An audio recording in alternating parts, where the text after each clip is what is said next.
takes a lot to change Washington, but I know Washington is not going to change him. And so without further ado, I'll introduce someone I had the pleasure of serving with in the Marines, Atholi. Thank you, sir.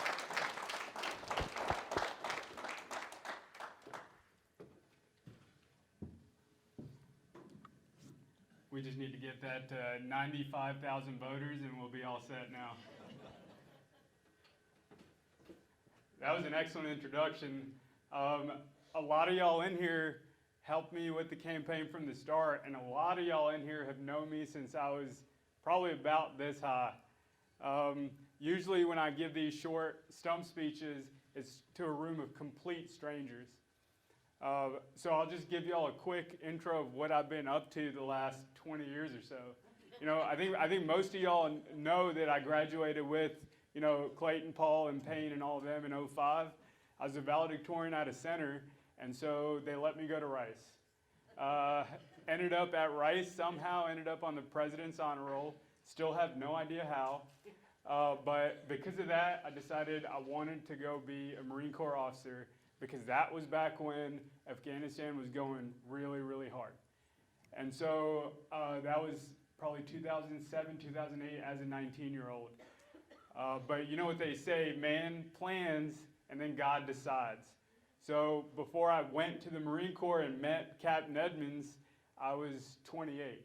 So 19 to 28, I did a bunch of different short-term, mostly blue-collar jobs. Because the Marine Corps kept telling me, hey, it'll work out next year, it'll work out next year.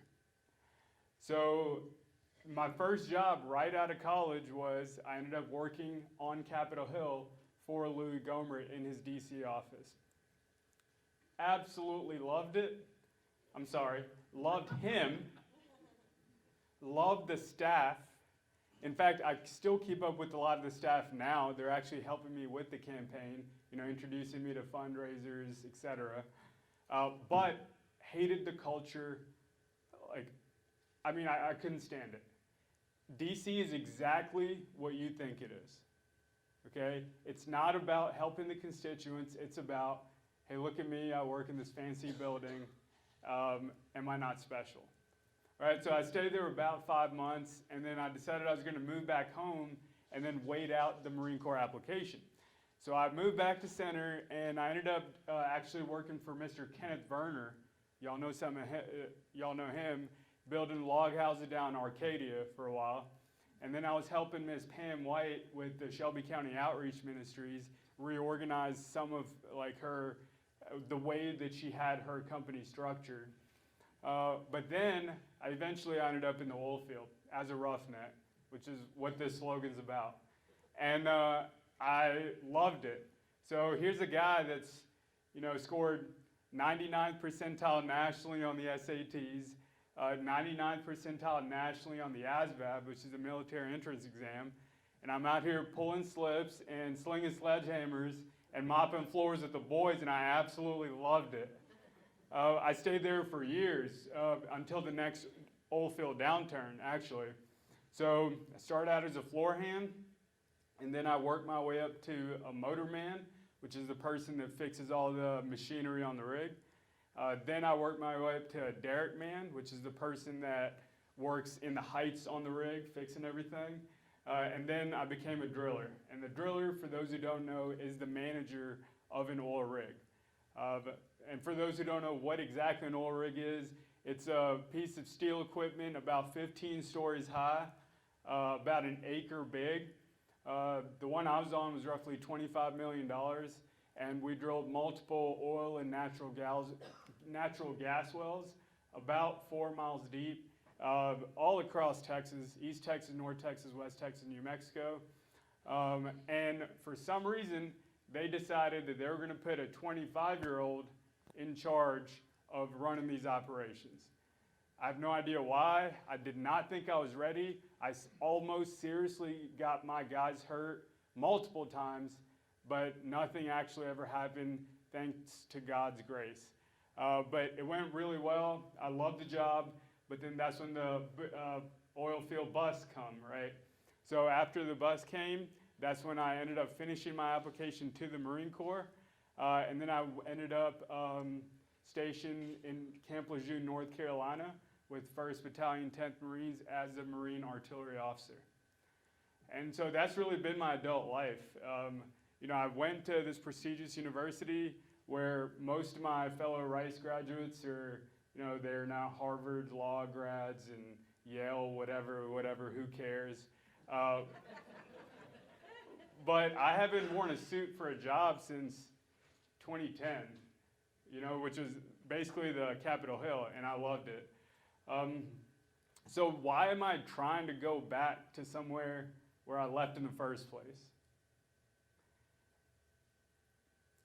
It's because I'm absolutely disgusted with what we're seeing coming out of DC. The path that these career politicians and these swamp monsters have taken our society down is unacceptable. Right? The root cause of every issue that we argue now, whether it's CRT, right? Open borders, inflation, healthcare that doesn't work for the middle class, public schools that don't work for certain communities, the national debt. Pick the problem. The root cause is the federal government overreach, and the size of the federal government. And we, in our local communities, are the ones that have to deal with those symptoms. And I think most of us now are starting to wake up to that fact, right? Conservative politicians have been complaining about this for decades. But now regular people in non-political roles are waking up to this fact.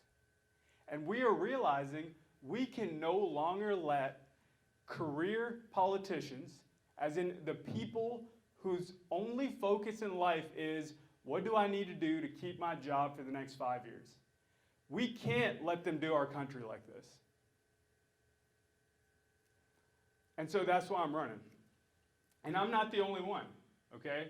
There's candidates across the country. If you've heard of Joe Kent out of Washington, you've heard of Tony Cowden out of the Carolinas, you heard of Morgan Luttrell, these are all military guys, right? And we know that what these politicians have done to our country is unacceptable, and it doesn't have to be a fact. Our problems were man-made so they can be solved by man. I didn't come up with that. JFK said that. Right? And that's how people used to think in the 60s. And it's a sad fact that here in 2021, when you talk about going to fight the swamp, people really feel like it can't be done. Well, I 100% disagree. It can't be done by people that don't know what they're doing. If you understand military strategy or business strategy, you understand how to do politics. You understand that the first step is you learn and understand the political terrain. Then you figure out what the hills and valleys are in that terrain. What policy is possible, what's not. What alliances can you make to get everyone on the same page on attacking one goal? Then, how can you focus everyone on that goal to achieve results? This is something that people in business and people in the military do every day. But career politicians don't understand how to do this because their only goal is not achieving results. It is, how can I get more votes now, and how can I get more money now? So our country is amazing, and we have many people across the country working towards this goal. The specific reason I'm running is what we do as conservatives right now is no longer going to keep working. Okay? The reason the federal government has even gotten to this size when conservatives don't want it to is because we as conservatives play defense. Meaning, we're really good at stopping or slowing down what the Democrats want to do, right? Socialism, Green New Deal, Medicare for all, right? We are good at organizing to stop them. But when we get the ball in our hands like we will in 22, right?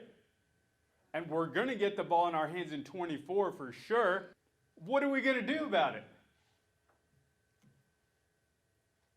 When it is our turn to be the governing party, if we don't have an offensive strategy to actually fix middle-class problems like CRT, open border, healthcare, etc., national debt, then all is going to happen is it's going to flip again.